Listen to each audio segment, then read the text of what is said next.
Okay, guys. Well, everybody, hello and welcome to this this is the Symposia Chair and Vice Chair training. I've got to get my meetings right here. First of all, again, thank you for being here.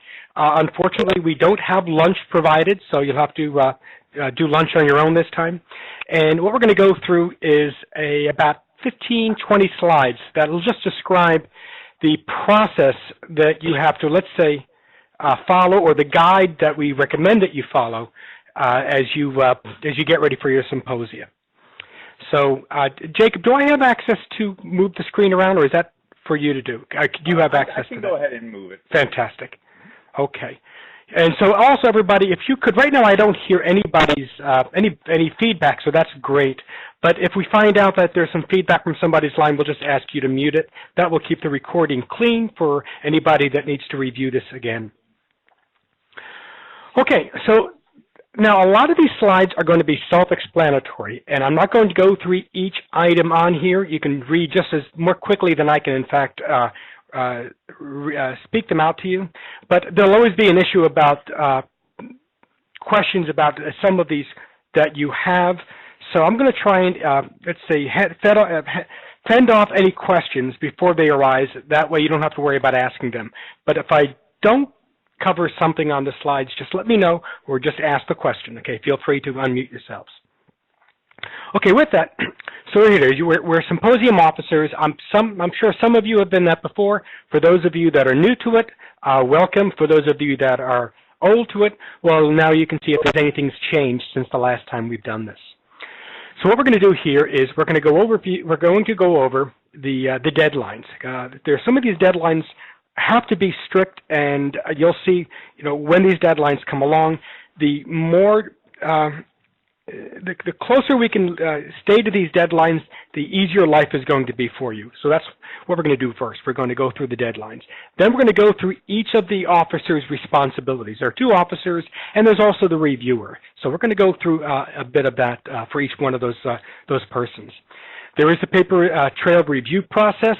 I'm not really the smart person on that, so if you have any questions, I'll probably defer that to Jacob, but that'll be discussed as well. We'll discuss the issues about waivers and extension requests. Waivers are things like, I've got a 30-page paper, but I'm only allowed 15 pages. Well, should we allow that waiver to go through? There are copyright issues. There's always issues of commercialism. The more we can control the limitation of what a presenter displays on their slides. I don't mean control in a negative way, but as long as we can keep it scientific and technical and less commercial, the more quality the presentation will be for the audience, and it'll make the experience for the audience that much better. I'm sure we've all been in these presentations before where some of the presenters selling us product X, and I just want to pull my hair out listening to it because I feel like a trapped listener there.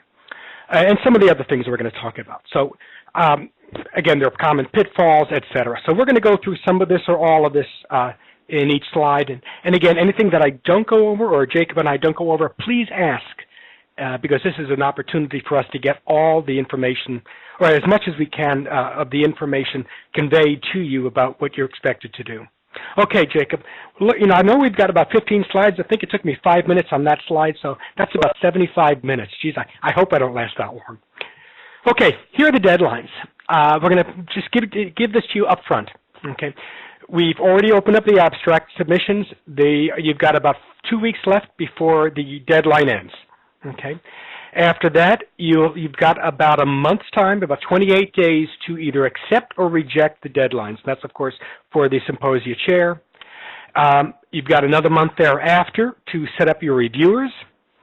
And, Jacob, I don't remember if there's actually a minimum number of reviewers. In STG 31, we always try to get 3 reviewers per paper.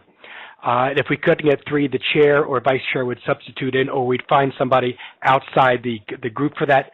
But I will talk about that later. And then if you go down the line, you can see some of the other deadlines there. Okay. So I'm not going to take any questions on this now, but the obvious question is going to be extension. And we'll talk about that in a few minutes, okay, or in one of the next slides. Okay. Here are some more deadlines. Again, this is covering 2 slides. So as you go through it, well, again, we'll just give you time to look at it. You can see, for example, that come about Christmas time, that's when essentially the authors have to receive the comments on their final papers. Thereafter, it's a lot of work for the chair and the vice chair to set their final program, to mark the papers as approved, set the schedule for your presentations, and then essentially review the final presentations as well. So there's a lot of deadlines, probably about 15 or so, that you have to follow. My suggestion is that you put each of these on your calendar, maybe like 4 days in advance, so you're prepared for them. Okay. Okay, someone just joined. It's call-in user number 7. Jacob, just again, would you mute that person so that we could have a clean recording? Yes, yes. So as a friendly reminder, as AJ mentioned, since there are some people just joining the call now, if you could go ahead and put yourself on mute, it'll make for a better experience for the recording and for those that are on the call today. And as AJ's gone over these deadlines, I just want to point out that after the we are recording this webinar, and it is going to be posted on our website, and we'll send out that link to everybody. So if you happen to want to look back at it in the future, or if you have a colleague that maybe was unable to attend, perhaps your chair or vice chair, you can go ahead and share that recording with them. And these deadlines are also included on page 3 of the technical program manual, which will be sent out to you all as well. So no need to quick write down all of these dates. I know it's a lot to take in. We will go ahead and send you those dates in their entirety in the technical program manual following this call. Great, good. Yeah, because I noticed that some may only be joining by phone, and it's understandable. The only thing is you just have to if you're able to follow along with, let's say, the copy that was sent to you, great. If not, then yes, this presentation will help, or the video will help here. And again, what I'm going to do, just for everyone who's joining, is I'm not going to go through everything because that'll really lengthen this presentation. I'm going to go through what I think are the salient elements of it, and then you could ask questions if I don't cover anything or if I'm too vague on something. Okay, Jacob, could you go to the next slide? Okay, good. So now we're going to start with the chair responsibilities. And what we've done is we've broken this out into preparation, pre-conference activities, and then conference activities. Preparation means making sure that you attend this training, which you are, that you've reviewed the technical program manual and job aids. These are the guidelines that will help you answer questions when they come to you, okay, about things like extension requests and so forth.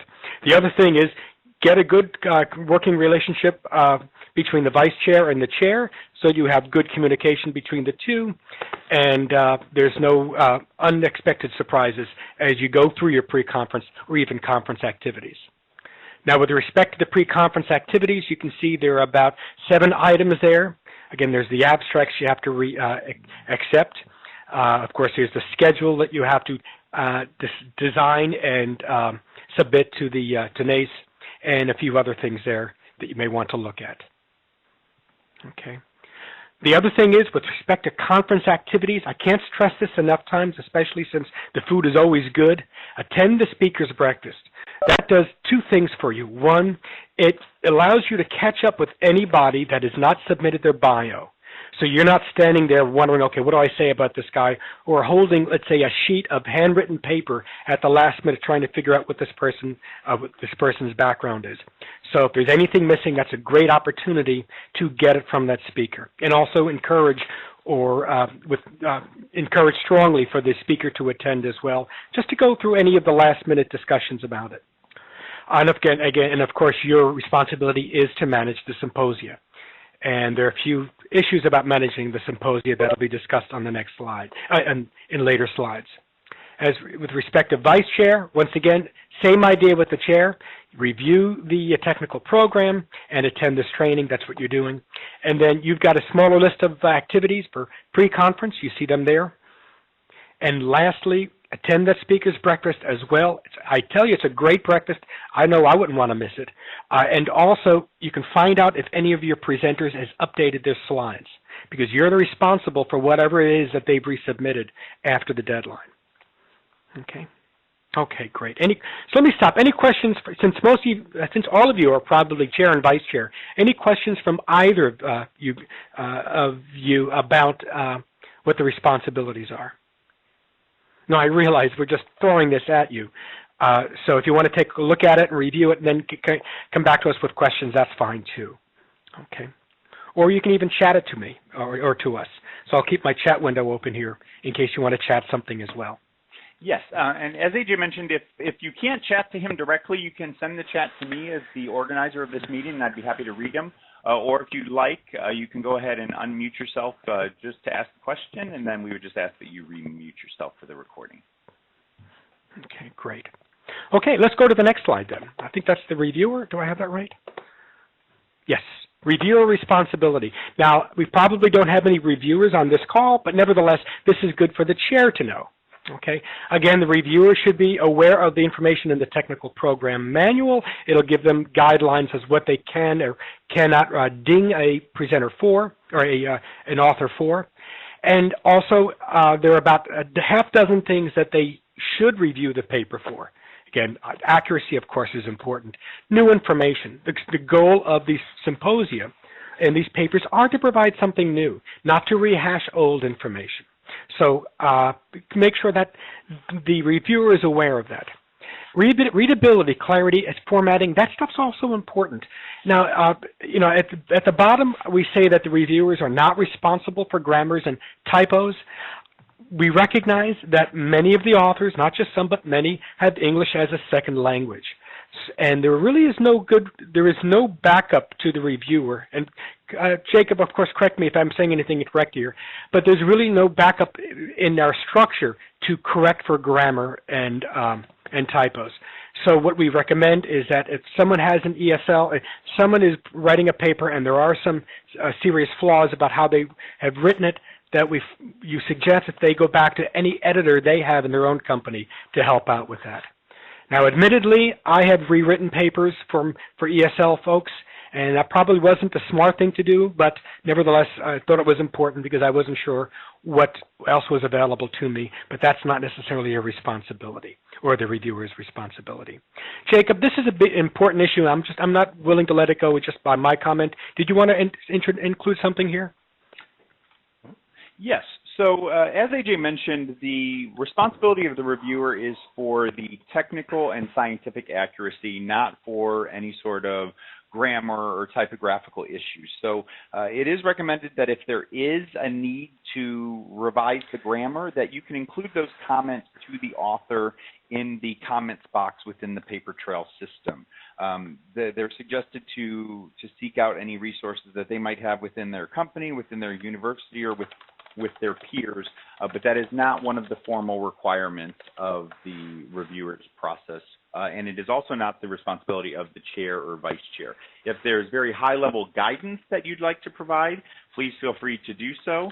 If there's particular pages or maybe sections that you think need to be revised, that would be acceptable, but it is not the expectation that you as the chair or vice chair or as a technical reviewer that you would need to rewrite the paper or fix the grammatical issues.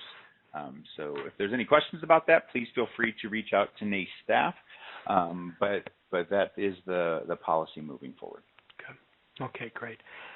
Again, I've got my chat window open, so feel free to text something if you want, and again, or just unmute yourself. But in lieu of that, let's go to the next slide. One thing, AJ, I did get a suggestion from the chat box from one of the attendees that said that they recommend the use of Grammarly. It's a free online service. Funny that you mentioned that. I actually saw that the other day on a commercial on TV. So I can also go ahead and look into that, and we can potentially include that as a resource. That's a great idea. And send that out. So thank you for that suggestion. Great. Good. Okay, next slide. We can. You know what we can do, Jacob? We can put that as a bullet, as a suggested bullet, if it turns out to be useful. Absolutely. Okay. The paper trail process again. So everything is supposed to be done through paper trail right now. Honestly, I have less experience with this because most of my reviews have happened before paper trail came about. Although I have done reviews with it, I haven't been a symposia chair with it. So I want to at least explain that I'm not an expert at this, and I will we will at least help you out, but I may not be the one that can describe it to you.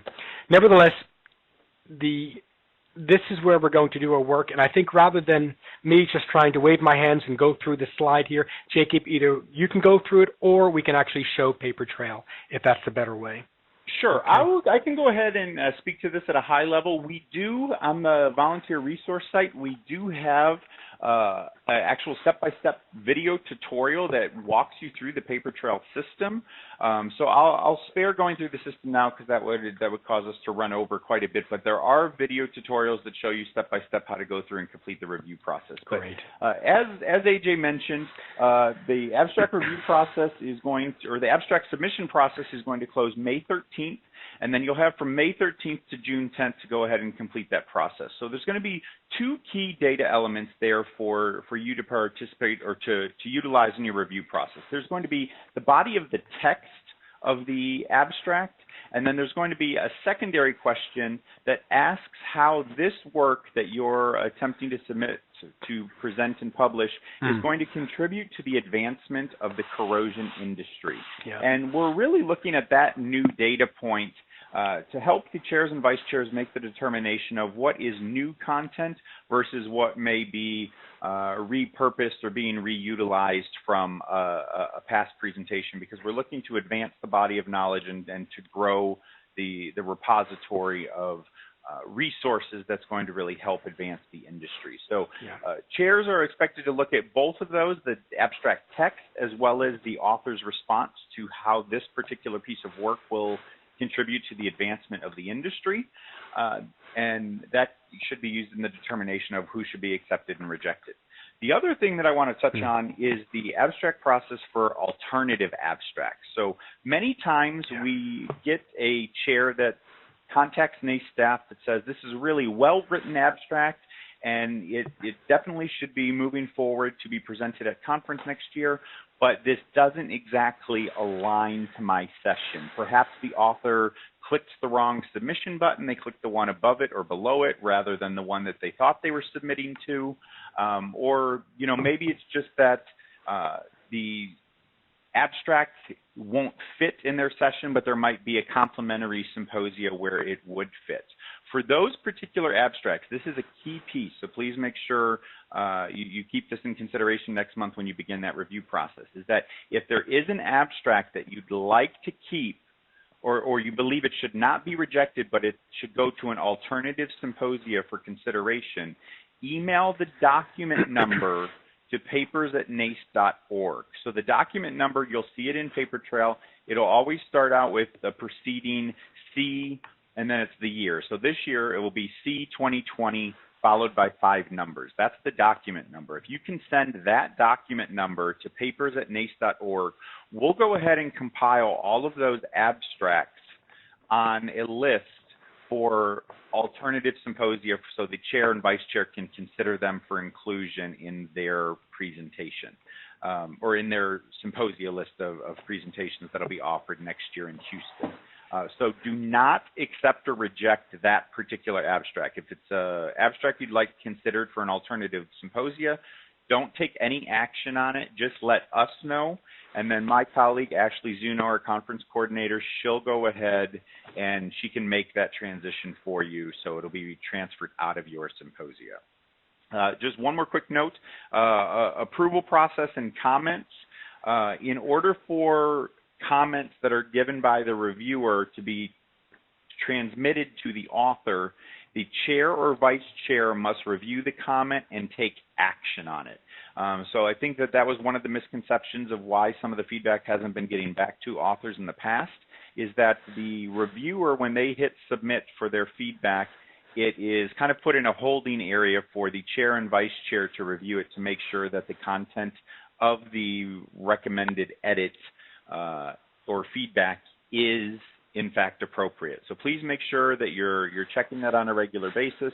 You should receive auto-generated notifications that will indicate that those comments or edits have been submitted. So please make sure you're keeping up to date with that and making sure that the @nace.org domain is on your accepted sender list, because some of those emails sometimes go into your spam or junk folder. So as you're going through the review process, just make sure you're periodically checking your spam or junk folder to make sure you're not missing those. In Paper Trail is also where you're going to do the scheduling of the paper presentation order. That comes later on in the process once we've already gone through the draft paper submission process as we're moving into the final paper submission process. And more guidance is provided for you on that in those online tutorials, and we also have written instructions that are available as a PDF that will be provided to you. Anything else, AJ, you think I might have missed on this slide? No, just that communications through Paper Trail. Yes. And to be, okay. Yes, yes, so great point. So make sure that with your authors and with your reviewers, you're communicating through Paper Trail, because we've found in some instances where there might be an email communication or sidebar conversations that are going on via email. If at any point in the process, NACE staff or perhaps your program coordinators or the ACPC chair or vice chair, such as AJ, if any of us need to get involved in the process, by having those communications within Paper Trail, it makes it much easier for us to follow along at where there was a disconnect or a disagreement or some sort of dialogue or discussion about a particular aspect of a paper. It's easier if all of those comments can be followed within the Paper Trail tool. When it takes place outside of the tool in email, that can make it challenging for us to be forwarded an email chain and trying to keep up with who sent what and when. So really just make sure that you're keeping those communications with authors inside the Paper Trail tool on the website. Okay, great. Thanks, Jacob. I appreciate you helping me with that one. Okay, everybody, so that's your tool. So Paper Trail is a tool, and the slides before that were the responsibilities. Now what we're going to do is over the next maybe half dozen or so slides, talk about some of the details or complications about the position. So the first one we're going to talk about is extension. Invariably, someone or many will ask you for an extension. I know I have myself, so it's not something unusual. As you can read here, the criterion for an extension is not insufficient time. We all generally have enough time to submit our either our paper or our draft or whatever it is. If you've been requested for an extension, then you must notify NACE for approval or denial. So you just can't do it by yourself. You have to go ahead and notify NACE about it, and there has to be some sort of justification about why it's allowed. You can't officially you cannot request it the day of the extension of the deadline. It's got to be at least 3 days before, and not only that, there's only one deadline allowed, and there's probably about a half a dozen or so deadlines for the author. They're allowed to use that mulligan once. Okay, if I can use a golf term there. Okay, that limitation actually will make life easier for you if we force those deadlines. Okay, and the length of time for an approved extension is 2 weeks. So a few of these things are essentially written in stone. 3 days before is when the request has to be given. Only one's allowed, and with that one deadline, you're given an extra 2 weeks. And they can't save part of that 2 weeks for another extension, by the way. That's probably something I would like to do, but that's not part of the deal. Okay, yeah, Jacob, anything else here? Yeah, just one quick thing. I did get a question from an attendee, which I think is valid for this slide. They asked, will the extension request guidelines be provided to the authors, or is that up to the respective chair and vice chair? So those guidelines will actually be included in the technical program manual that is included in the resource tab of Paper Trail, and will also be required that before an author can upload their draft paper, they must acknowledge that they have read or they've reviewed and read the technical program manual. So they will not be able to upload without reading that. So if they truly did read that, then they will be aware of those guidelines. We can also go ahead and ensure that when the accepted abstract notifications are sent out to those authors, we can provide a copy of that technical program manual so they can read that in greater detail. The one other point I wanted to mention before we go on to the next slide is that with the request for the 3 days before the deadline, this used to be 2 weeks, and that was a deadline that was developed during a time when reviews were still done hard copy, and the NACE staff was sending out papers, copies of papers all around the country and around the world for reviewers to review hard copies. We realized that that was a somewhat outdated deadline or timeline, so we've changed it to be 3 days. And the other thing that we did to assist authors is that all deadlines now occur on a Monday. And that was due to feedback we've gotten the last couple of years that they said, you know, it would be nice if we could have the weekend to go ahead and finish up our last minute changes to get our draft or our final paper submitted. So that's something to remind your authors as well, is that there is, there always is the weekend right before a deadline is due to make those last minute changes, because when the deadlines used to be on Fridays, it wasn't really doing much of a service, because most folks weren't taking a look at it until the following Monday for the review process. So those deadlines have been shifted. Okay, great. Okay, some of the technical issues. Paper length waiver. In fact, I think we had 3 or 4 of them this year. And there is a late waiver form that must be filled out. And what will happen is that waiver will go through through ACPC, through your symposia, through your coordinator, and then through the ACPC chair and vice chair to either accept or reject the waiver. Unfortunately, being a good paper is not a valid justification, but it can't hurt to say it anyway. I know that I've read some papers and I go, wow, man, this is, I don't want to miss any, I don't want to take out anything here. Nevertheless, we do limit the paper to 15 pages. I can't remember if that's with or without the references, but let's just say 15 pages is the limitation unless that's changed. 15 pages without. Without, thank you. Okay. And just to, again, like I was saying, submitting the waiver itself does not mean approval. It has to go through ACPC for approval. You will get some of the, invariably you'll get some of these, and just submit it, and we'll all talk about it to see, if something can be changed. We went through 2 this year where we were able to take a 30-page paper and argue that it could easily have been a 19-page paper, and then we accepted it as 19. And there was, I think, a 20-page paper that we actually did approve because it really was some worthwhile information in there. So, yes, I am equivocating. I'm saying it's a good paper. It's not a valid reason. And so, Jacobs, you're going to thrash me after I'm saying this. But, again, our goal is to give to provide good knowledge to the industry. And but we still recognize that we have to have some sort of limit to how long these papers are. So that's why we still have this waiver. Okay. Jacob, anything else you want to say or even disagree with me on? Because I'm a little bit more liberal than I think others will be. I'm on that one. So I don't necessarily want to just invoke my own opinion on this. No, I think you pretty much summed it up as AJ mentioned. So it's the main point of clarification is that it's the paper if it exceeds 15 pages in content. So that does not include if there's a lot of appendices or a reference list that puts it over into 16 or 17 pages, that does not apply. It's only if the actual written content goes ahead and exceeds that 15-page limit. Good. Okay, next slide then is the copyright, right? Oh, there it is. Good. Yep. Okay, it's got to be signed by the author, and you have to use the NACE copyright form. Hopefully there's nothing ambiguous about this. So, and not only that, I think it doesn't have to be signed with the final, where do we have it in this, Jacob? It has to be signed with the final revision. Is that correct? Do I have that right? Yes. Before the final paper is uploaded. Before the final paper can be submitted. So there it is, second row.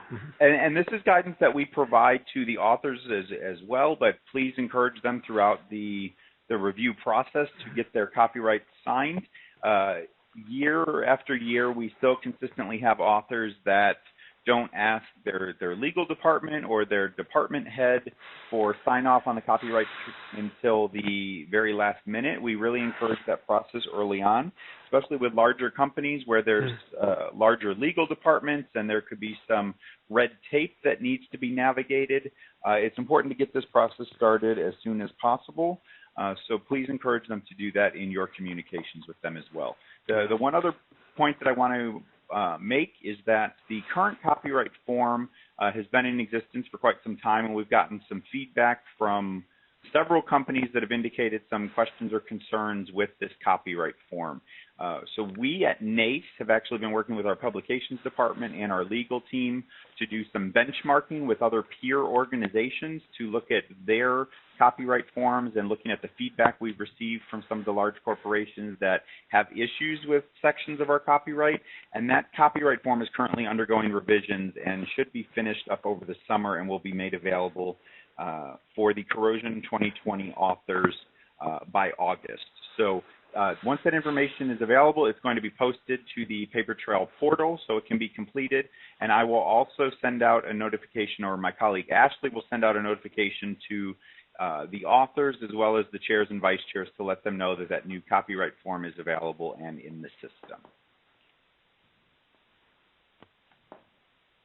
Okay, cool.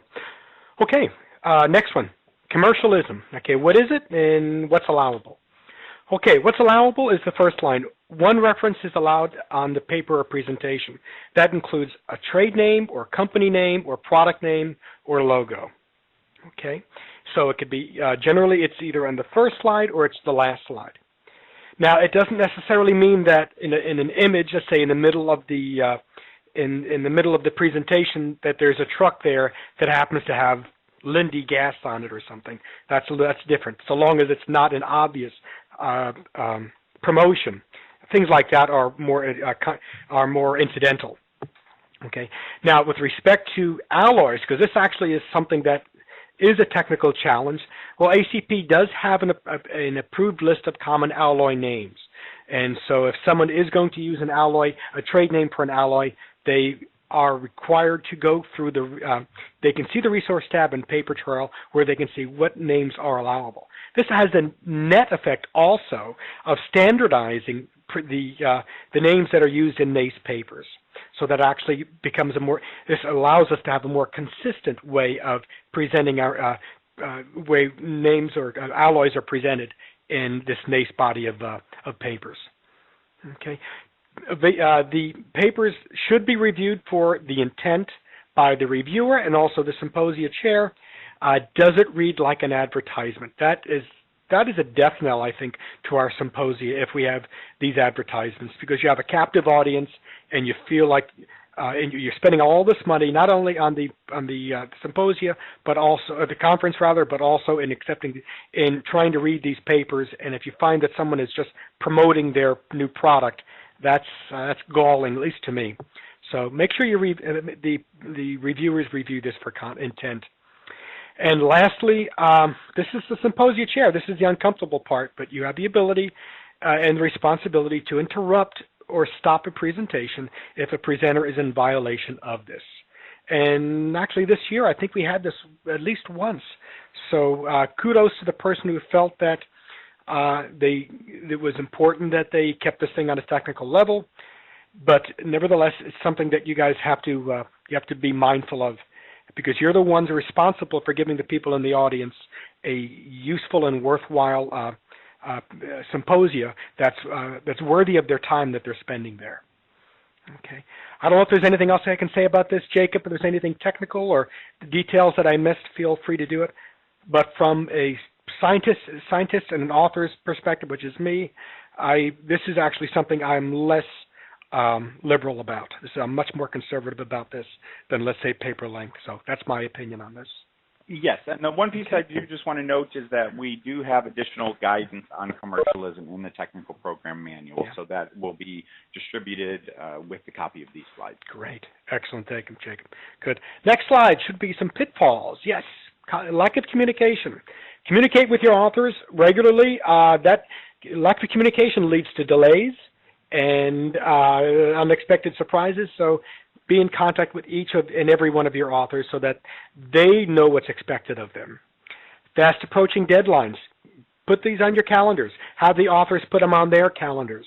And that way you're not surprised when it's the day of a deadline and either you or the author is not ready for it. Okay.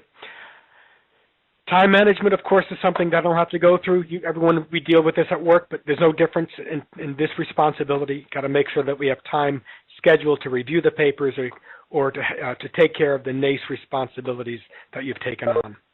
and be familiar with what is considered commercialism. Okay, again, this gets back to the previous slide. So I'm not sure if anything else needs to be said here, but if anyone has any questions, please let me know or let us know. Okay, great. Now where you can get some resources. Again, Paper Trail is the main work tool, and there are resources in Paper Trail that can help you out, whether it's managing the papers, submitting them, formatting them, reviewing them, etc. Okay, and there's always conference staff. Ashley and Jacob are awesome to work with. They're always they're very helpful, and even with some of my dumb questions are always helpful to me and helping me understand what's expected of me. So use them as a resource if you're lost, and also use your ACPC coordinator as well. Okay, we're all there to help you out, whether it's the NACE staff or the volunteers in ACPC. Jacob, anything else here that we should talk about? No, I think you covered it. Just as you mentioned, conference staff, if you could email papers@nace.org. Right, the reason why we use a general inbox rather than directing it directly to myself or Ashley is because if we happen to be traveling for another conference or out of the office, we help each other out with picking up those requests. So it would be most effective and most likely going to get the quickest response by emailing the papers@nace.org, because we both check that daily and work together on addressing those questions or concerns, where if you happen to email one of us individually and we happen to be out of the office and not checking our email, it could cause a delay in the response. So we encourage you to use the papers@nace.org inbox to get a quicker response time. Great. All right. And other resources. Again, there are tutorials available through the NACE website for those of us that are involved. So take advantage of them. Okay, they're actually quite helpful in getting us, let's say, through our responsibilities or through our steps that we're supposed to be taking. Okay. If you have any problems finding them, again, contact either your ACPC coordinator or a NACE staff for that. Okay, this is kind of like the last slide, but we have one more after this. But just as a recap, communication is key. Again, all communication should be through Paper Trail, except for the paper length waiver that goes from the Symposia chair to the ACPC. Okay, paper length waiver, the paper length is 15 pages. After that, again, you must submit a waiver. Trade names, once again, only once in the text of the paper and also on the presentation itself. Okay, and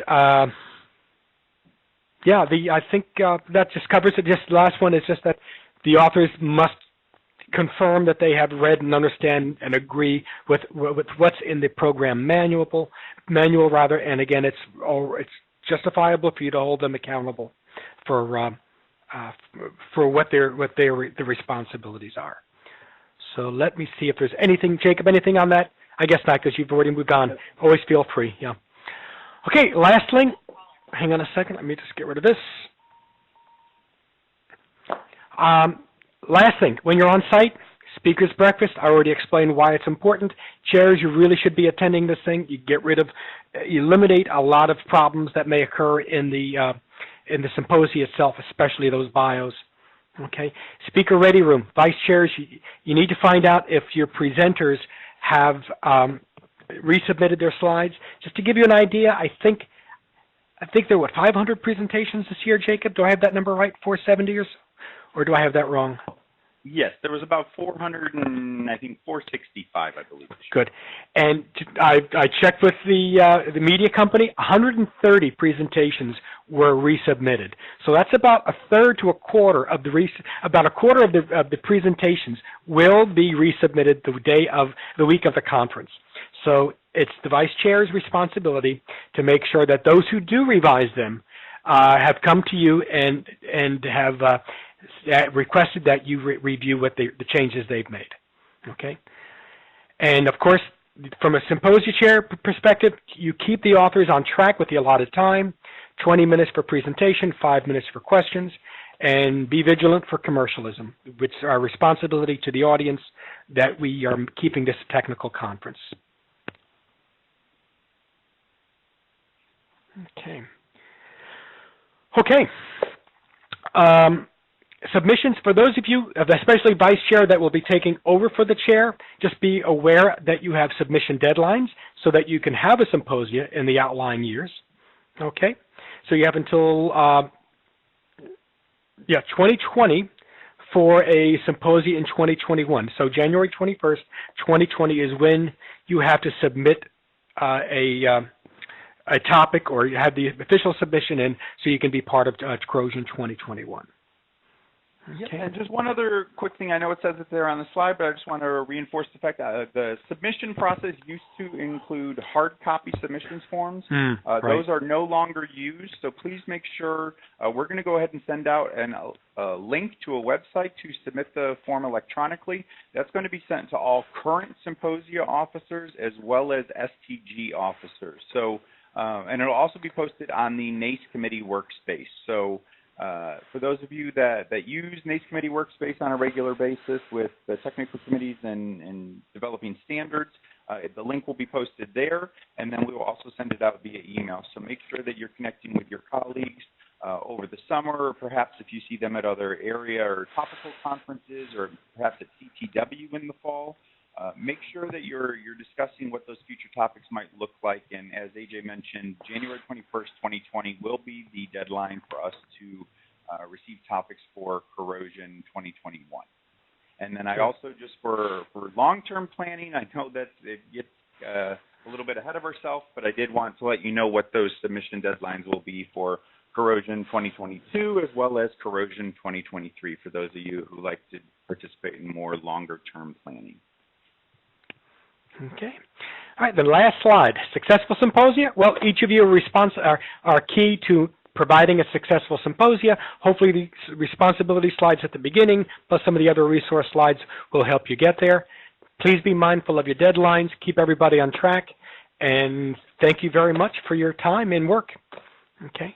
Now, one last thing before you go. There are about 4 other slides down below. We're not going to go through them, but when you receive them, they discuss what would make an effective abstract. So, Jacob, if you just want to page through the next slide there, we provided just a couple of explanations about what is a useful abstract, okay? And then we've shown two slides thereafter that show what a good abstract would be considered and what a not so good abstract would be considered. Okay, now these actually happen to be abstracts that were submitted for 2018, I think, or no, for 2019. So I have to apologize in advance to whomever wrote these, that I'm using theirs as an example. But what we want to do is have you look at the way that these 2 abstracts were submitted, and then you make a decision of which one you think is a useful abstract, which one is not. We would like abstracts to be effective and not talk about how in the beginning the earth cooled and the seas formed. We don't need to know that. What we need to know is what the paper is about. So we want you to go through these abstracts and make sure you're comfortable, or you know what an abstract should present.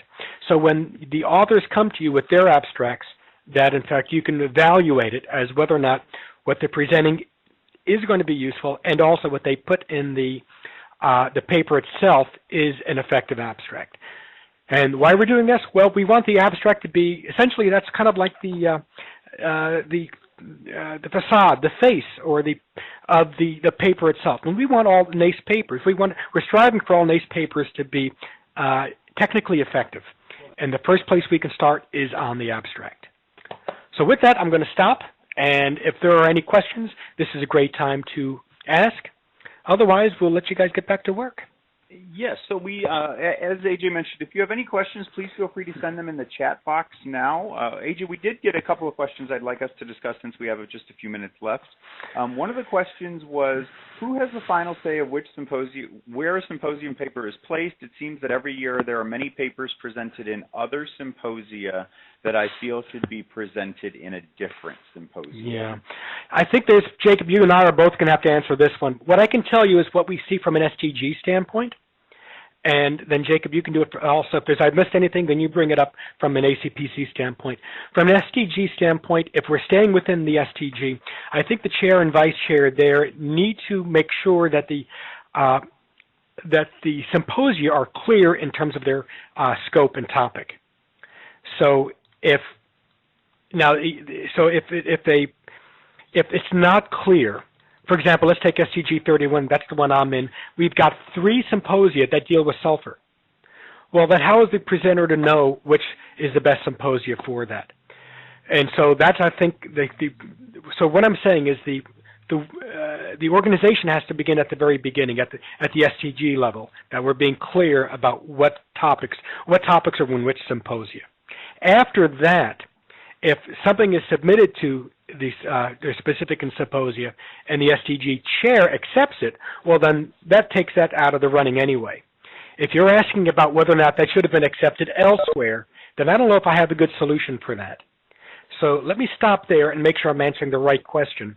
And Jacob, take it from there if you could.